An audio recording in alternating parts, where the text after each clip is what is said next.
How did arm wrestling start for you? I was 12, used to be a gymnastic, and then I looked strong for a girl, and this other girl who was a wrestler, she invited me, and although I didn't know arm wrestling was a sport, I didn't want to do anything with it, but I was too shy to say no, and I said yes. And that's how I started. By accident, pretty much. Pretty much by accident. And after years, I came to realize that she kind of found a gift that I had and had no idea. So I'm thankful to her to invite me in all that she'd done. So how old you are now? 34. 34. So that was 22 years ago. 22 years ago. Yeah. It's a great journey. I know, it's like most of my life doing it. Yeah. Which is like, sometimes I stop to think about it and I was like, it's been so long and I've been through so much. But you're still, all things considered, so young. Yeah. But you're sold in the sport, you know? Yes. Like your arms, miles on your arms are crazy, but there's just as much time to go, pretty much. Pretty much, yeah. Yeah. But it's weird to think that I'm closer to the master's class than the juniors that I used to be. Yeah. So that's when it gets me. Cause you don't have to pull masters if you don't want to. You know that, yeah? Yeah. I'm just reminding everyone. You want to be alone there? No. I think it's whoever is at the top, you shouldn't mess with masters. You should fight until you cannot no more. Yeah. With the best of the best. Yeah, I agree. And like, for being competitive as I am, I wouldn't want like a easy win just to have a win. So I would prefer to fight for it. Yeah. Yeah. In 10, 20, 30 years when we're going to do Women's Arm Wrestling Hall of Fame, you both with Sarah are there. Give me 5 names, at least 5 more names that you think are on that list. Maybe not from all time, but from your era. Who would be the Hall of Fame? Makieva. Super fast answer those. Yeah. You got prepared. And there's one more. Yeah. Probably Fia. Fia. Or they're saying, I think there's like a few other girls at the same level that Fia, like Ezra from Turkey, and Babaeva. Who else? Latkaya. I think they're pretty much like very good, but with more ups and downs than like me and Glenn, Makieva, and Sarah. Yeah, for sure. Your consistency, like last time you lost, you said was in 2012 in your category in both worlds. That's such Since a long 2013, I haven't lost a single match. Yeah. That's kind of crazy. It is. Think about it. But, I mean, it's weird because it seemed like that now I'm super confident and that I know everything, or I don't know what people think that I think, but that's the opposite of what I think. Like, I'm always scared, and I think that also one thing that keeps me going is that like I'm never confident enough, and I'm never like thinking that I got it all like figured out and that I'm not gonna lose. So I keep training as it's never happened before. Like I'm always fighting for my first title. So putting in your head, I think this one of the best things you can do as a champ, to think that you're always the underdog. Yeah. You're always the one who needs to get it, not the one who already has it. Exactly. Yeah. And like when you're at the top and number one in your class, you are the target. So being the same way that you were like last year, it's not going to be enough. Yeah. So because everybody know how you were, and they are going to be prepared for that. So you have to come in a better version. So that's what I think all the time. So that's your strategy, pretty much going to every tournament you go into. Exactly, because it's hard for me because I don't have like women to practice with, so I always practice with guys and stronger ones. So I have to trust them when I ask how I am, and like for me it's easier to ask like, am I stronger than I was when I was at that point, like for my last words, and then that's how it goes, like for me to measure how I am improving or not. Yeah, I think for women training with men, if you have that mentality where you really want to beat those guys, you will get better. Yeah. Because sometimes if you just train and compete with girls, you think I can beat her, but maybe the next level is too high. Yeah. So all your training is pretty much done with guys in the gym. Yeah, 100% actually. I don't have any girls to train with, and actually I don't have any competition in Brazil. So even when I'm like, the lightest practice I have, it's like harder than any competition I have in Brazil. Okay. For women, right? So, which is good because I kind of don't have to worry about it coming to any like qualifiers. Yeah. And my preparation doesn't change for any tournament in Brazil, but it's also hard because there's no reference at all, like during the whole year. So, how many times do you compete? 2 or 3 times in Yeah. Brazil. Yeah, I have like state championship and then 2 nationals. Okay. And then like Arnold's. Yeah, if you have a chance to, some other tournament or. Yeah, but pretty much like 2 or 3. And then you just focus all the energy on off-worlds. Yeah. Yeah. Even like. That's the crown jewel. Yeah, because well, I know that it's just like a matter of time. And so like I don't like I said, I don't have to worry to qualify for Worlds. I just have to worry to like take the steps to go there. Yeah. And that's pretty much it. So I always train thinking at Worlds or anything that comes before it. Yeah. Like today. Yeah.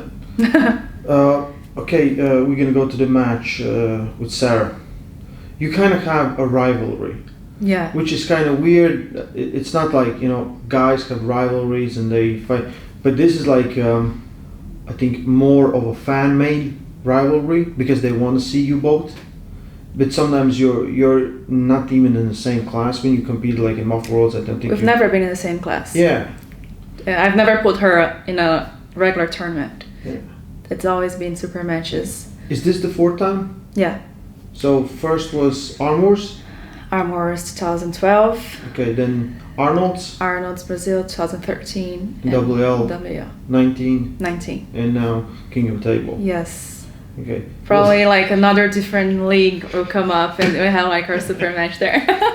Which I don't mind, by the way. Yeah. So, Sarah, like we talked yesterday, you didn't even know she got injured in the last match. Yeah, which like I if I knew, I wouldn't have changed the way I pulled, but I didn't say anything to her about that after the match. Like, I thank her for our match and for whatever she has done. Like, I talked to her normally, but I never mentioned that she was injured, and because I didn't know. So I would have said sorry or offered help somehow. I don't know, but I was like, oh my gosh, I didn't even know.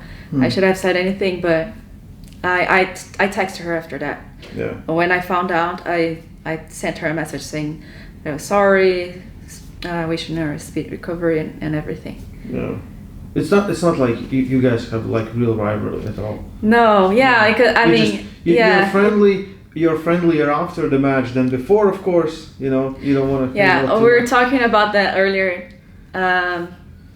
We always like get super friendly, and But like on the day of the match, we barely talked to each other, and then after the match, like anything happened. Yeah. So we're just like friends again. But I think it's part of the sport. Like if it's like how everyone faces like a match coming. Like some people like talking, some like not to say talk to anyone. Some get angry, some get I don't know in their own words. So just respect each other. I think in arm wrestling, you will rarely see real anger, real like I don't like you or I want to destroy you or things like that.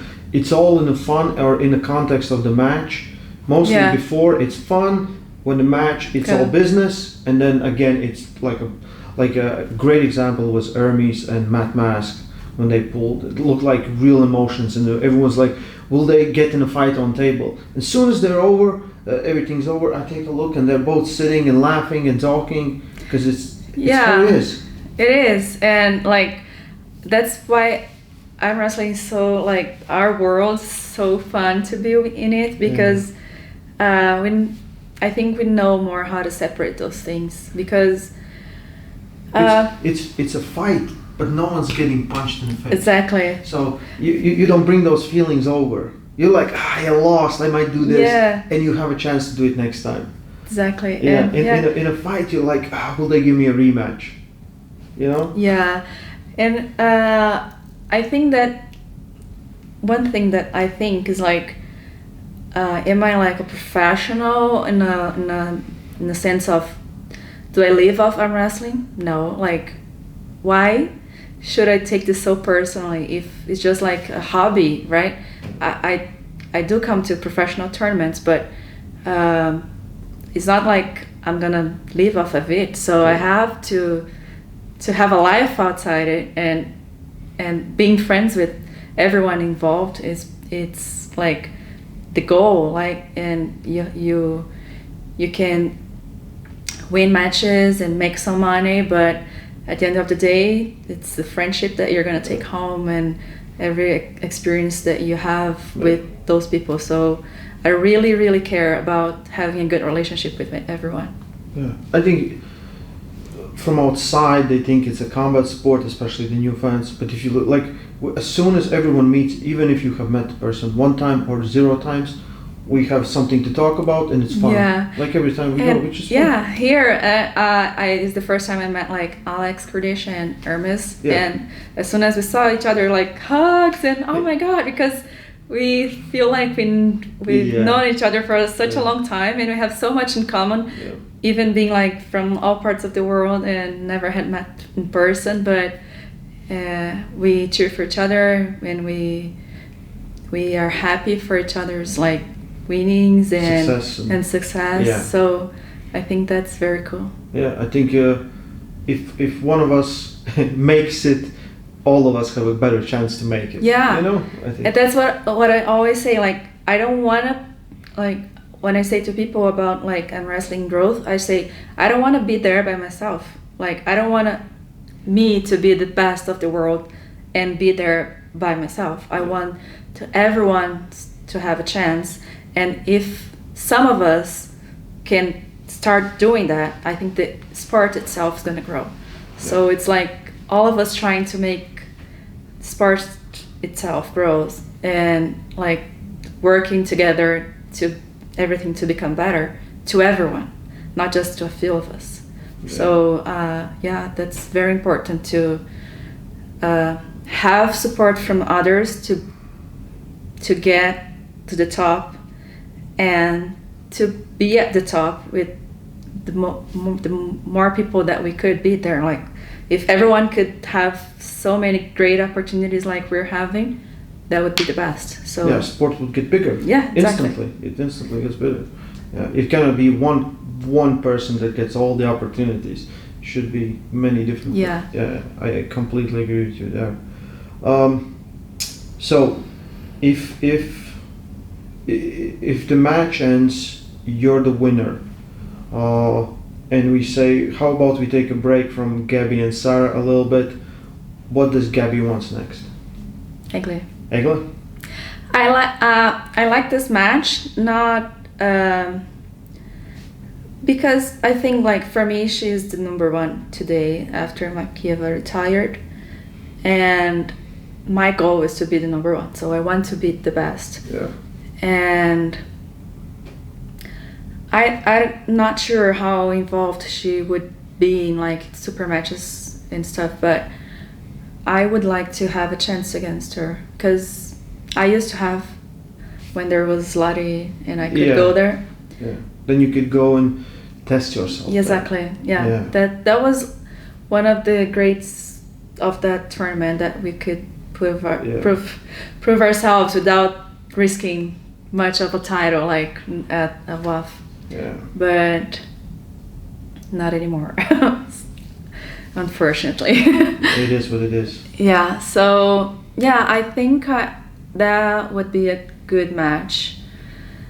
And I don't think of anyone else right now. Yeah, that's by my head. Eglet has been on your head for quite some time. Exactly, yeah. Since that 2018 Zloty, something 17? 18. No, 17. 17. Yeah. Yeah.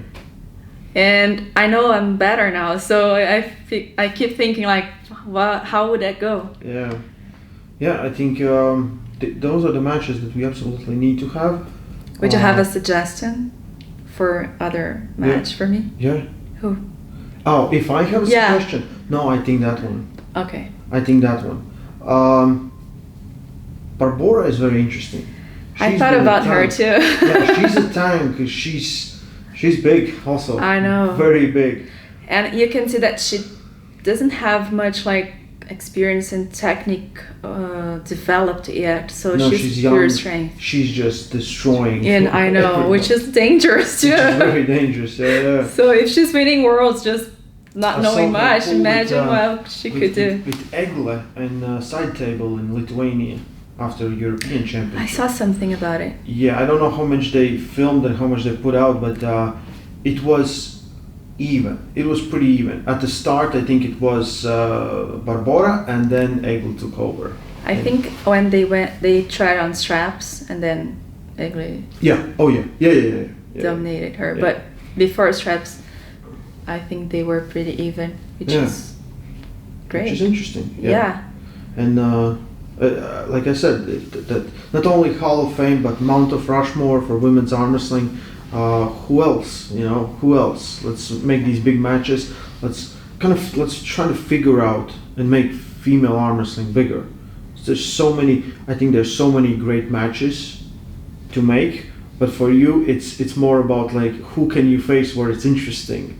Yeah. Yeah, Because you've been so dominant that very rarely anyone can scratch you. I think I think Slovakian girl. No, Slovakian girl. Yeah, she Rebecca. Yeah. When we were both at the same class, Yes. she went down.